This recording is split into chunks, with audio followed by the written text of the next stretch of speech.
Meg Whitman has sort of almost, I don't know, is it accidental that she's injected the environment into this race so early on? I don't think she intended to have that effect, but I think that by taking the position that she took, that she has taken on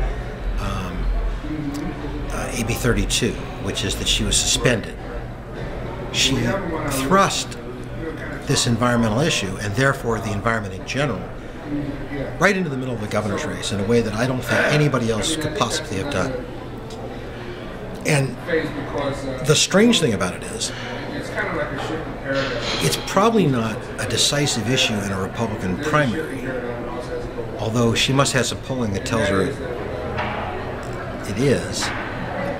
But in a general election, it's a very bad position for her to hold, particularly if she becomes seen as anti-environmental. And my thinking about that is this: there are only really a couple of issues in California that are what you might call gateway issues, threshold issues. If somebody is seen as anti-environment, it is very hard for them to be heard on any other issue. And so I think Whitman has possibly done some important strategic damage to her campaign.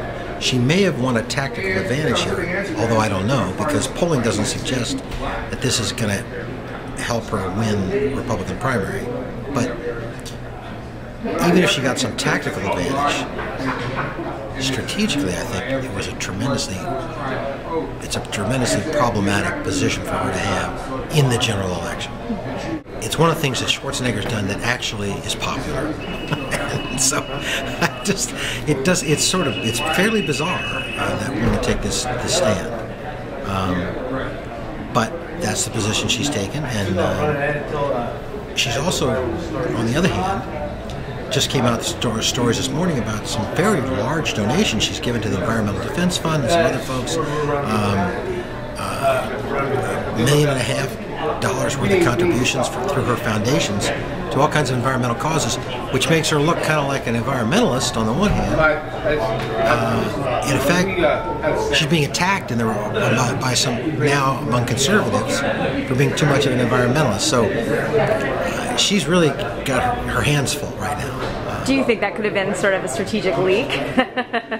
Well, maybe. To undo some of the damage that's been done? It's possible, but except that, they obviously decided to take this position. She decided to take this position in the Republican primary. So why would she then want to take a position as being sort of a squishy environmentalist in the Republican primary as well? I mean, she's not. She's such a neophyte in California politics that she doesn't have a good handle on how to respond if somebody comes to her and says, we should take this stand in the primary.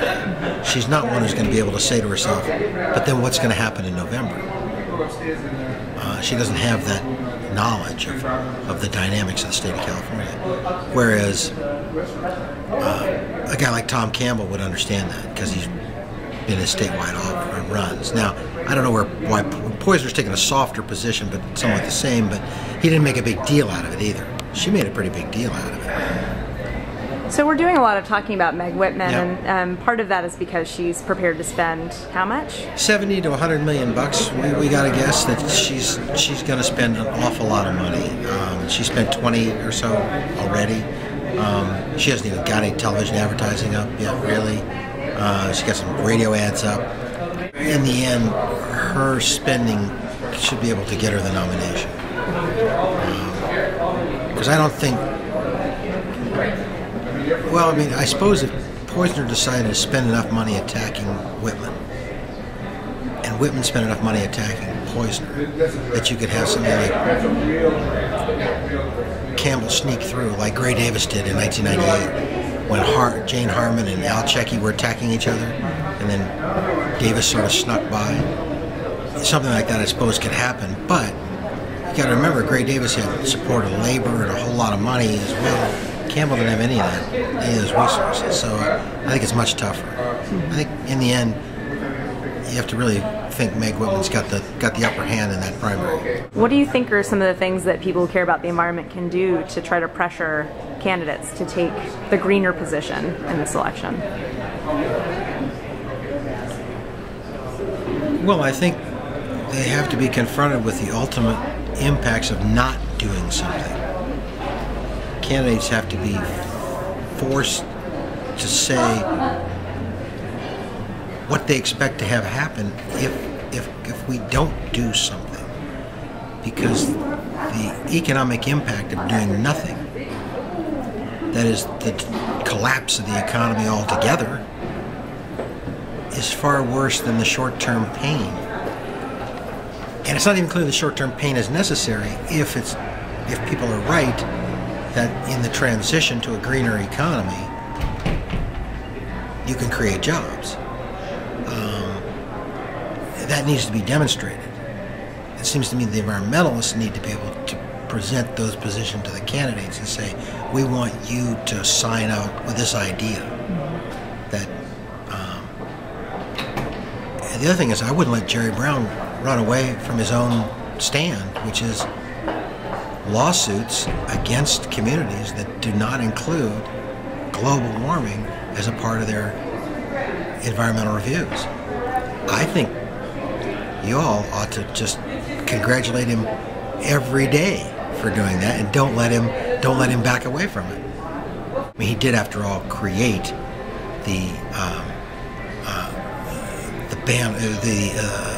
Coastal Commission, and so